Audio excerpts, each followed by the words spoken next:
Oh, tengok ni, hai motor ni kita trade in mah. Sekali kereta pula, kereta ni kita buh aksesori, tukar sport ring mah. Duit ada sikit kan? Kita lapik kosian molek sikit mah. Ada duit sikit lagi kita buh cat lain pak rumah kita ni. Ada orang di Kelabu Mata kau tu. Ada orang, duit ada. Latakmu buruk ke mana? Aku dah pakai tiga tu, aku tak ubah. Satu boleh mata aku. Dia tak terkesan dengan duit. Itu kita sebut duit kita. Yang paling besar nak jaga tak duit orang. Ni duit orang duk lapar duk tu jelek macam anjing lah. Duk tunggu orang boh duit kan. Oh, satu bahaya tu. Saya jadi alung, jadi angah dia cik tu. Alung tu, angah cik tu dah alung, angah cik lagi. Tak faham tu dah. Baik, sunat pelihara ni. Baik. Dan sunat kabulnya pula orang yang kuasa mendirikan dengan amanah padanya. Dan nisbah orang yang memang ada amanah ni, dia menerima itu. Sunat dia terima. Siapa dia ni sunat terima kiriman orang ni? Maksudnya orang nak taruh barang kat kita, wadiah kat kita. Orang yang kuasa mendirikan dengan amanah padanya, pada kiriman orang tadi tu. Istilah kiriman tu itulah wadiah tu. Barang yang nak disimpan taruh. Baik, selesai. Jadi maksudnya ada hukum sunat orang yang amanah pegang barang orang dan kita qabul. Maksudnya orang memang ada hajat nak suruh kita simpan, lepas tu kita terima hajat dia, sunat. Dan sikit lagi kalau saya tambah, kalau siapa ni dia amanah satu hal, antara ciri yang dia kena fikir sama adalah memang dia ada tempat simpan yang baik. Untuk kot ayat ni. Maksudnya memang ada tempat simpan baik. Sama ada tempat simpan tu peti atau seumpamanya. Kalau tak peti pun rumah dia ni memang istilahnya terpelihara daripada dicerobohi dengan mudah. Kalau rumah dinding buluh dengan rumah dinding besi, mana yang agak lebih selamat? Dari segi rolipnya lah kan. Ada rumah besi pun tak selamat juga, ada kena kompok tu.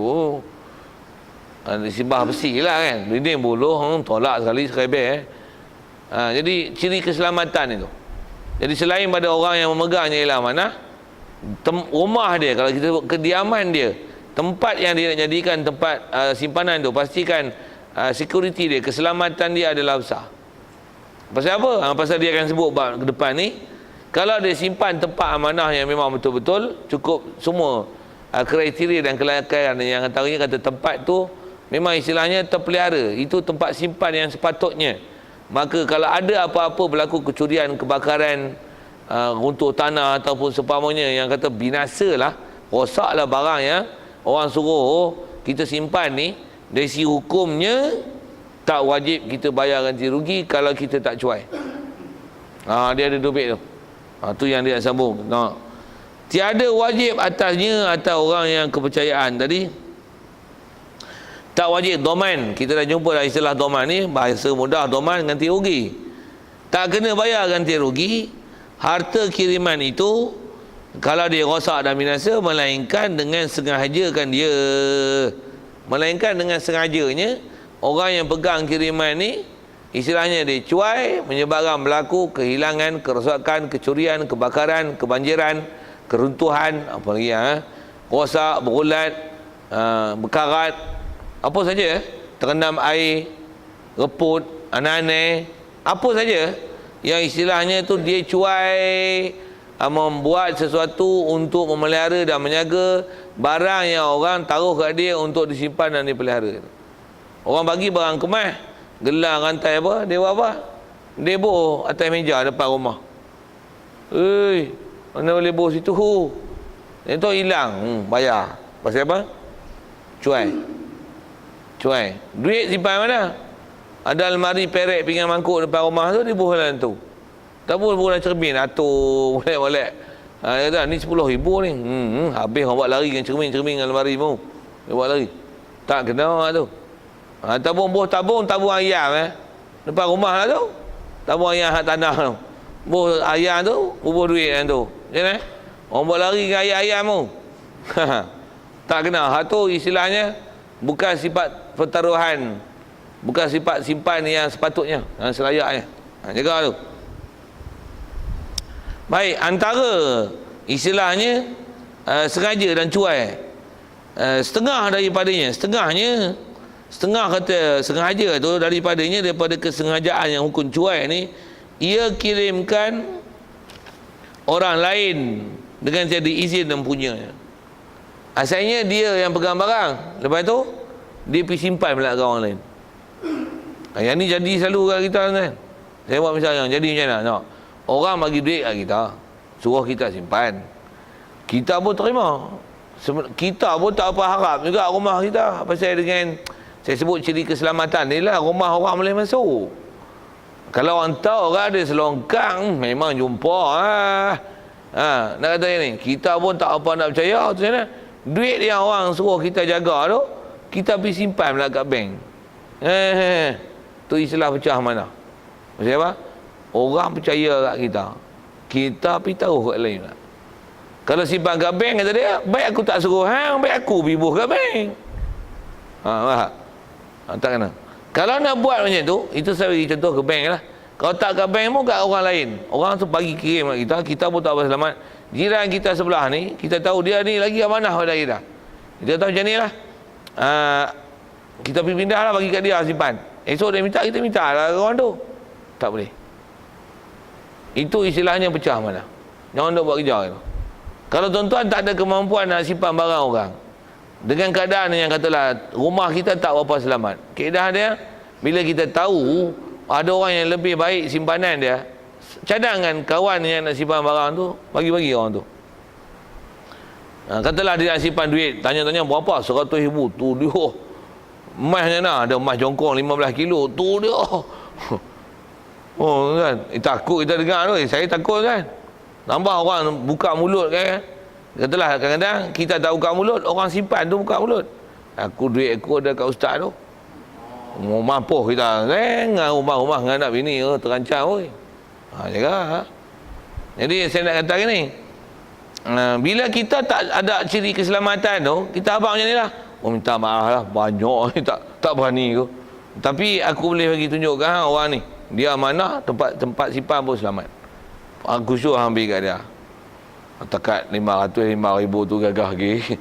Kena duit jongkong 15 kilo. Tak berani. Tapi siapa dia ada jongkong 15 kilo. Jangan jongkong mai. Jongkong biji timah. Tak ada besi buruk. Tak ada. Bopi tu kan. Okey, siap.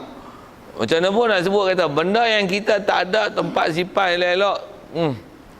Kalau elok, lebih baik tolak lah, walaupun kita amanah baik macam mana pun. Baik, pasal takut hilang nanti. Baik, jadi antaranya disebut tu, kita kirimkan barang ni pada orang lain. Selesai. Dan setengah maksud sebahagian daripada istilahnya sengaja dan cuai, adalah dipindahkan dia pada tempat yang kurang teguh daripada tempatnya. Kita simpan pada tempat yang kurang teguh. Katalah kita asalnya ada peti besi. Memang orang tu pun tahu kita ada peti besi. Pasal tu dia suruh kita taruh duit tu. Dia taruh simpan duit itu kat kita. Pasal dia tahu kita ada peti besi. Itu peti besi tu kita lupa nombor kod ke mana tu, nak buka tak boleh. Tak pun rosak. Apa katalah gitu. Tak pun pencuri buat lari dengan peti besi kali. Katalah itu ada apa almari buruk lah. Macam mana? Bubuh dulu dalam peti besi lah ni, almari buruk lah. Macam mana? Bopi almari baru lagi tak selamat tuan. Lagi simple. Tolak je rebel. Kalau almari jati dulu kemana? Tambah almari kayu apa? Cengai batu lah apa dulu. Dulu punya perabot best kan.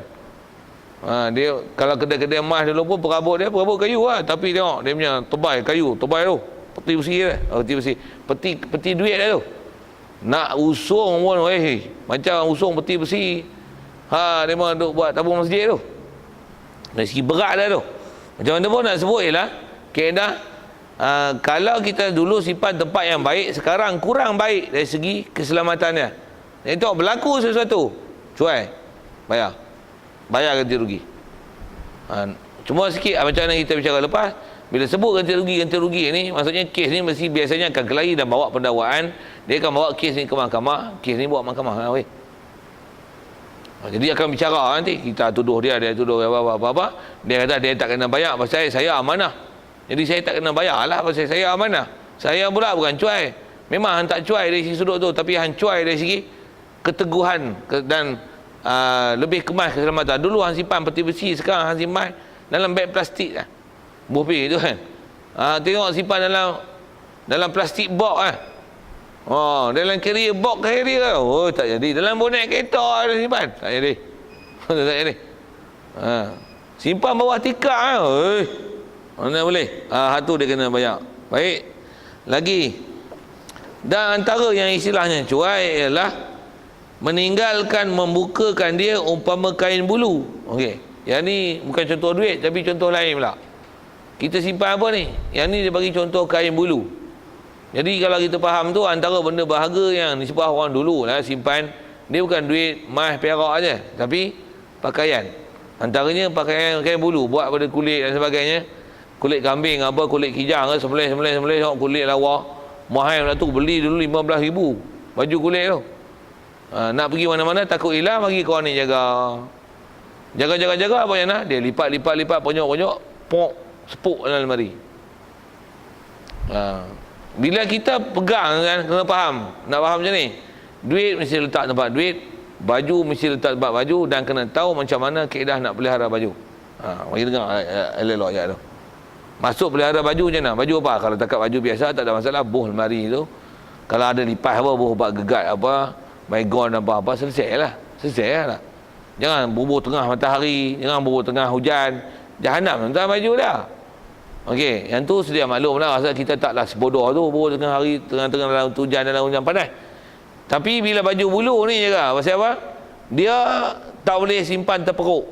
Tambah bila terperuk, dia sejuk, dia berkuap, dia akan berkulat habis luruh, dan bubuk yang duk makan bubuk kayu tu, dia akan bertebuk habis kulit-kulit ni. Habis rosak baju. Buka-buka tu dia gelai habis semua, berdebu. Macam mana? Mau bayar berapa harga tu? 15,000 mau bayar, mau cuai. Jaga sikit. Waktu tak kerti jaga barang, jangan nak sifat. Selalunya jadi barang benda macam ni, yang ni disebut baju kan tuan, dengar sebut. Pasal katalah orang suruh jaga kereta. Dia nak pergi luar negeri, nak pergi belajar. Berapa? 3 tahun. Ni saya nak tinggal kereta lah, kata dia. Saya nak keluar luar negara, nak buat kenduri. Kereta ni saya nak mana? Kalau dia bagi adik-beradik kawan-kawan dia, selesai lah kan. Tapi dia nak bagi kita jaga kereta ni 3 tahun. Dengar betul tak saya sebut macam ni? Kalau 3 tahun jaga kereta macam ni, kita pun buat garah molek-molek, masuk kereta tu, lock tu, 3 tahun esok baru buka. Okey tak? Okey tak? Apa nama tu? Bodoh. Betul tak saya kata bodoh? Macam mana nak maintenance kereta? Sebulan sekali yang mesti start enjin, kena bawa berjalan. Lepas tu apa? Pusing lah, round mesti jalan. Jalan pun dalam sekurang-kurangnya dalam 20 kilo kena jalan. Minyak hitam dia apa, pelan. Kedak dia rosak dah, dia reput. Tayar reput habis, dia punya piping semua reput. Enjin karat. Nak start pun tak boleh, bateri kong. Kalau kita dah pakai kena 3 tahun, bateri tak berapa hari. Nak sebut apa? Jadi nak taruh simpan barang macam tu, mesti tahu kaedah menjaga dan maintenance dia. Pasal orang putih sikit maintenance lah.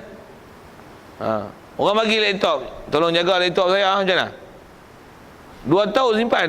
Prok tu tak biasa duk tengok dalam kong bateri. Mana boleh? Jenis-jenis macam tu tuan, dia kena ada waktu tu tuan, buka, pakai betul, charge balik, masuk, simpan. Tak update tak ada masalah, tapi bateri dia tu tu kena mana, bab-bab tu kena mengaji sikit. Satu nak sebut ni, mu tak kerti buat macam mana, aku tak kerti simpan-simpan ni, bab model-model ni pening, buat rosak barang orang bagi orang lain senang, mudah. Pasal bila tak betul ni kita kena tu ya. Itu kalau sebut ke laptop apa sikit tu, kereta, rumah macam mana? Ni rumah kayu lah tu. Dia nak tinggal 10 tahun. Nak pergi Sabah tu, boh pergi tu. Mana? Bertugas di Sabah. 10 tahun baru balik. Tapi balik pun sekali-sekali lah. Jadi dia bagi rumah ni kat kita bagi kunci, tolong jagalah rumah saya nak bagi sewa, sayang. Awak nak duduk ke apa, kawan kerabat datang ke, duduk lah. Buatlah macam rumah sendiri, kata dia. Kita pun malas kan nak berurusan dengan dah. Simpan rumah setahun mau buka. Habis rumah ni jadi tambah rumah kayu tuan, jadi buruk dengan aneh-aneh, bubuk, habis. Bayar nanti rugi. Itu hukumnya cuai. Tu jaga tu. Satu kita tak pandai, masa pun tak ada nak jaga benda-benda tu, susah. Suruh dia cari orang lain. Tak pun kata dia, bagi sewa lah, aku tak larat nak jaga. Rumah aku pun duk semak. Tak ada nak mengemai, nak tengok rumah hang pula. Kalau orang ni memang boleh jaga, tak apa, bagus. Tambah pula dia okey macam ni lah, aku serah kat hang. Nak bagi orang sewa ke apa, aku bagi kat mana kan. Ni okey, macam tu tak apa. Tapi kalau terus jaga tengok saja, kadang-kadang masalah tuan. Masalah ni kita tak reti nak maintenance dia. Okey, siap sebut itu. Jadi hati-hatilah sikit. Tu simpan emas perak ni tak ada masalah. Begitu juga simpan kitab. Kalau saya dulu budak-budak pondok jadi bab ni, dia nak berhenti mengaji. Untuk kita nak bawa balik banyak. Untuk kata dah hang tolonglah simpan kitab aku ni. Dia pun bubuh dalam kotak, perosok kat belah menasah mana lah. Belah-belah tu. Banyak kan. Kawan tu tinggal 2 tahun baru main. Nak jumpa kawan lah. Nak pergi ambil kitab lah. Macam mana? Habis kan. Aneh-aneh. Kawan tak berhenti pula. Siap tutup dengan kain dengan selimut ni. Buka-buka tu dia. Macam mana tu? Kalau ikut tu kena bayar. Tapi kawan orang kata tak apalah, aku tak pakai lah. Mujur. Kalau bayar tu mahal dan di kitab lah ni. Sikit-sikit nak sebut benda-benda macam tu. Satu sekali lagi yang sebut, kita tak pandai bab-bab amanah ni. Tak usah ambil, bahasa mudah lah itulah. Bab amanah ni susah kan, susah. Lebih-lebih lagi tengok saya kata apa ni. Dia ada anak dara seorang. Dia kata, Ustaz tolong jaga anak dara saya ni. Saya nak pergi Kuala Lumpur Ustaz. Tumpang rumah Ustaz sehari tak usah penin kan. Penin. Saya sebut penin. Pakcik macam ni lah. Pakcik lagi menikah dengan saya. Simpan dara rumah tak boleh. Kalau anak belakang kita yang ada hukum mahram tak apa. Yang tak ada kena-kena ni jangan. Oi penin. Kalau tuan-tuan duduk tu orang rumah yang ada, tuan-tuan tinggal tak apalah, tuan-tuan tak ada rumah. Tuan-tuan duduk tengok ni orang rumah tak ada pula duduk tengok gitu jangan penin. Jangan buat kerja tu. Itu kita sebut di rumah. Begitu jugalah kalau sebut apa tuan-tuan buka sekolah ke apa ada asrama. Ni saya nak amanah kat ustaz lah ni, tolong tengok anak perempuan saya ni duduk asrama ustaz. Ingat senang kan. Saya mujur tak ada tu. Susah tu. Jadi apa-apa kena kita tu. Pasal apa tu? Cuma yang tu bukanlah simpan barang. Jaga orang weh. Itu kita sebut anak perempuan, anak lelaki pun serupa. Kita duk ngasuh orang apa kan. Dia hantar anak nyawa tuan-tuan, dia hantar tu. Tujuan dia memang nak suruh mengaji apa, tapi jagalah mengaji, yang nak mengaji tak apa, ada yang tak mahu mengaji. Selagi dia kelahi bertumbuk, berparang, tarik rambut, pusing, pulih tengkok, pulih tangan, patah kaki, terseliruh sana sini. Siapa? Kita ni. Satu ada benda yang kita tak mau tak boleh terima kata macam ni. Macam ni lah. Saya jaga ikut peraturan lah. Saya nak pergi tengok hari-hari tak ada, nak hantar sini macam ni. Saya tak larat nak terima atas nama amanah. Jaga anak pakcik, sorry. Minta maaf. Ini bukan maksudnya saya abaikan tanggungjawab saya sebagai pentadbir apa-apa. Pentadbir saya tadbir lah. Tapi atas nama amanah, atas saya tak. Saya berurusan di atas disiplin. Dia ikut peraturan, buat macam mana, saya tanggungjawab apa yang terjadi. Tapi kalau ada yang langgar, saya lepas tangan. Cakap betul-betul. Memang pihak sekolah pun macam tu kan. Kalau anak kita nak pergi mana-mana macam mana, ada surat. Surat pelepasan ni berapa.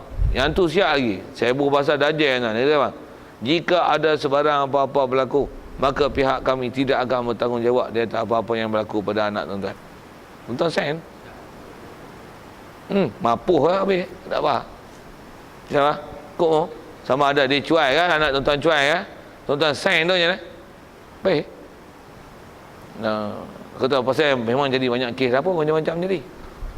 Nak sebut apa tu? Yang tu bukan amanah barang dah, amanah orang. Satu orang ni kalau kita nak sibah nak amanah, kena cari orang amanah betul Kerana pun bab orang ni tak ada bagi amanah dia istilahnya. Tu kalau ada kesalahan pun dia nanti panjang umur kita jumpa bab jenayah lah. Adakah memang dia buat jenayah ataupun cuai dia nanya orang ke apa ke zalim ke. Kena tengok situ. Okey. Dan umpama kata dia amsal dan lain-lainnya lah dan dibenarkan. Okey. Baik kalau kelahi dia kata saya simpan ni dalam peti, tak mau simpan dalam lemari. Macam mana tu? Nak kelahi tu orang yang jenis simpan kata dia mesti nak dapat duit balik. Orang simpan kalau dia faham prosedur undang-undang, dia mesti nak kata dia tak mau bayar. Betul? Jadi masing-masing akan dakwa macam-macam. Tambah pula ada mahkamah pula duk bicara ni. Jadi masing-masing punya pendakwaan akan didengar. Orang masuk mahkamah. Baik, prosedur dalam mahkamah macam mana? Macam ni. Dibenarkan yang memegang amanah pada katanya sudah aku kembalikan kepada empunyanya. Okey. Dan juga pada binasanya. Ada dua kes besar yang sebut. Pertama masalah dah pulang. Katalah kawan ni memang simpan barang, dah lepas 10 tahun dia minta duit dia. Kata dia ni aku nak minta duit aku boleh? Duit apa? Duit 10,000 dah buat tu. Hang siapa? Aku tak kenal pun. Tu dia kan dia buat itu. Aku tak kenal pun. Siapa? Itu hutang kalau dia buat tak kenal. Satu benda-benda macam ni dia kena ada saksi. Sunat ada saksi itu. Macam mana pun tu satu hal. Ataupun macam ni. Dia kata mana dia aku 10,000. 10,000. Bukan aku bagilah kau minggu lepas. Tu dua. Dia bagi minggu lepas ataupun kata macam ni. Mana dia aku 10,000 aku tu. Macam ni lah aku nak ceritakan. Ikhlas ni aku nak sebut ni. Memang aku simpan dalam peti tu. Tapi malam tu ada satu ketika tu. Ni laporan polis aku tengok ni. Surat ni. Ada pencuri masuk, dia kopak almari tu. Duit yang simpan, duit hang tu, duit tu dia ambil. Jadi, aku tak cuai lah, aku simpan tempat elok. Jadi, aku tak kena bayar lah. Jadi, duit hang tak ada lebuh lah ni. Pasal aku amanah. 3 kes tu. Jadi, kata dia, mana boleh hang dapat pandai nak buat kali, buat isu, kena curi lah, apalah. Tentang duit hang yang hilang, kata duit aku hilang, pandai lah tipu. Kalau jenis orang jenis tak ada kira apa, tak apalah, tak ada rezeki dah. Tak apa, orang hati baik tak ada masalah. Dia tak kelahi ya. Masalah tipu tak tipu, sana kira. Sana memang kena kira ya. Tapi kat dunia dia kena masuk mahkamah. Kalau kelahi, itu nak kira macam mana? Itu dia kata, kaedah kelahi dalam mahkamah dibenarkan orang pegang barang. Pasal kita simpan barang kat dia, di atas kaedah dia mana. Jadi tentulah apa yang ada pada dia itu dipercayai. Itu je lah. Jadi kalau dia tipu pun, tipu, atau apa? Itu lain kali tak salah simpan barang kat dia. Tapi kat dunia dah kena tipu tu, putih mata pasal dia, kat kita tu putih mata. Balik saja. Dia kata, saya dah pulang. Macam mana awak kata saya tak pulang? Mana ada? Wallahi siap sumpah hari kawan tu. Kawan ni pun sumpah kat, wallahi saya dah pulang. Nak benarkan apa? Kaedah mahkamah benarkan pada pemegang barang. Itu masalah nisbah pulang. Satu. Yang kedua apa dia? Yang keduanya adalah nisbah binasa. Kebakaran yang apa? Habis itu terbakar duit hang. Betul ya? Itu istilahnya dibenarkan pada orang yang memegang kedai. Pegang kedai lah, megang barang. Pasal dia lebih tahulah terbakar tak bakar, duit ke dia orang yang terbakar, duit orang yang terbakar. Itu saya buat kes tadi, yang buat pasal ni belah orang simpan. Boleh jadi juga yang buat pasal ni belah yang menyimpan. Dia dah ambil barang. Saja pergi buat kes, minta sekali lagi depan orang ramai. 10,000 tu kau untuk bagilah, kawanmu memang amanah bagi. Okey ni pulang lah 10,000 tu. Macam ni yang kira lah. Cukup. Esok ada majlis kenduri apa kan? Kawan pun konon-konon bawa balik pada jauh. Ni. Assalamualaikum. Waalaikumsalam. Alah Syekh, lama tak jumpa. Hantar ingatlah dulu kita ada saya dok simpan duit kan hantar 10,000. Bukan aku bagi kan? Hanya orang buat nak bagi aku bawa balik Yang tu hak tu pula buat pasal. Hak tu pula buat pasal kan? Macam-macam kan. Kita tak bisa tengok mahkamah, kita tak tahu hantu kaya punya kepala otak orang ni ke mana. Macam mana pun bila kelahi, ada prosedur dalam mahkamah Islam macam mana nak selesai kes. Tapi prosedur macam ni, kembali pada orang yang memegang barang. Kalau dia khianat pun, khianat lah. Tapi akhirat memang dapat balasan setimpal. Macam mana pun nak sebut ini, itu yang disuruh kita berhati-hati dengan siapa kita nak muamalat. Bila dia khianat, putih mata lah kita. Begitu juga kalau kita buat misalnya apa, kita beli tanah ke apa, beli pokok ke, muamalat main jauh-jauh pula tu, main pos ni. Lagi kita masuk-masuk duit, barang tak sampai. Celaka mu. Celaka apa? Kita celaka dulu. Jumpa orang pun tak ada, tiba-tiba nak pergi ambil barang, duit dah masuk. Dah tu lenyap itu, cari-cari, mana ada alamat ni, mana ada orang. Ni dalam hutang rimba je lah, mampu yang. Jangan kan. Jadi pasal apa? Masalah kita cuai. Satu kalau zaman lah ni pun, zaman internet apa, beli dengan apa, online ni jaga. Maksud apa? Yang betul-betul, tapi ada hak tipu. Dah berapa ramai yang kena tipu lah. Saya tak bisa kenal tipu, tak berani lah tu. Masuk-masuk duit gitu dah, duit habis. Kita bukan ada duit. Okey, siap. Jadi pada binasa dan juga pada kata dah pulang, rosak tak rosak ke apa ke, itu hendaklah diserahkan ataupun diterima pakai, dibenarkan kepada pemegang amanah. Maka jika menuntut empunyanya, maka wajib. Habis, selesai tu. Itu isu kelahi . Pasal apa? Pasal kaedah orang memegang amanah, apa, dia sahibul yadi amanatun. Orang yang tuan pemilik, bukan pemilik, orang yang pemegang barang yang disimpan taruh barang, dia adalah amanah. Jadi perkataan dia adalah dipakai nisbah dah pulang dan juga nisbah rosak binasa ataupun apa, rosak dalam simpanan dia. Dia tak cuai dia atas apa yang amanah yang disuruh jaga itu. Baik, selesai. Kemudian satu kes lagi.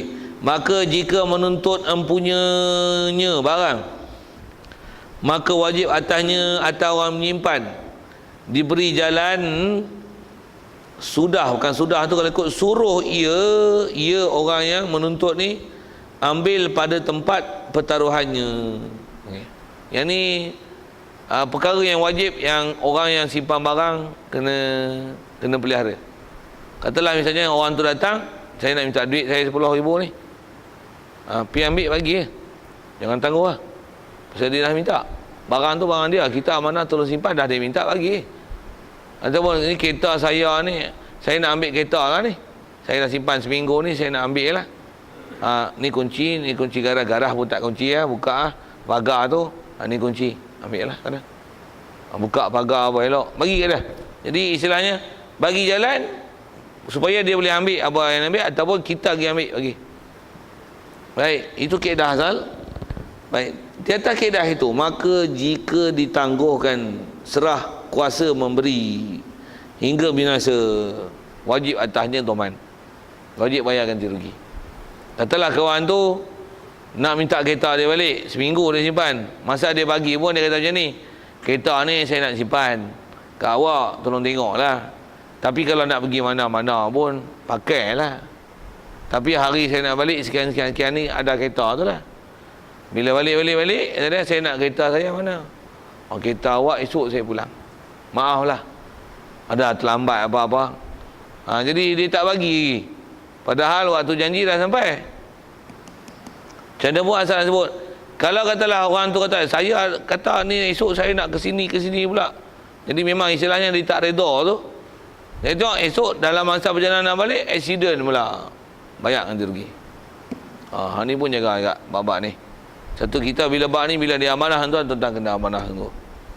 Dan bila atas amanah ni juga, siapa yang kena bayar ganti rugi, tak ganti rugi, tuan, yang tu pun kena tanggungjawab. Satu, ada banyak bercara, kita dah bercara dulu dalam bab lepas, bab sewa, bab pinjam, bab kurban, kikah apa kan.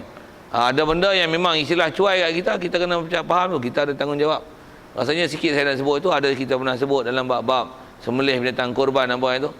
Katalah bila orang wakil kita sembelih binatang kurban dengan apa kan, nak kenduri kan, kita tukang sembelih. Jadi bila dia suruh kita dah amanah tu, kau upah apa pun. Kalau upah pun amanah. Tengok sembelih satu urat tak putus. Bangkai kan. Untuk nak makan tak boleh. Untuk macam mana lembu? Siapa ganti? Tukang sembelih. Satu tuan-tuan nak pegang amanah tu, tanya lu lembu. Saya lu ada kawan-kawan yang memang bapak dia tukang sembelih, tapi bapak dia, cara dia nak ambil amanah macam tu. Nak tukang sembelih, lembu berapa? 3,000. Allah, tak cukup modal kan. Saya apa?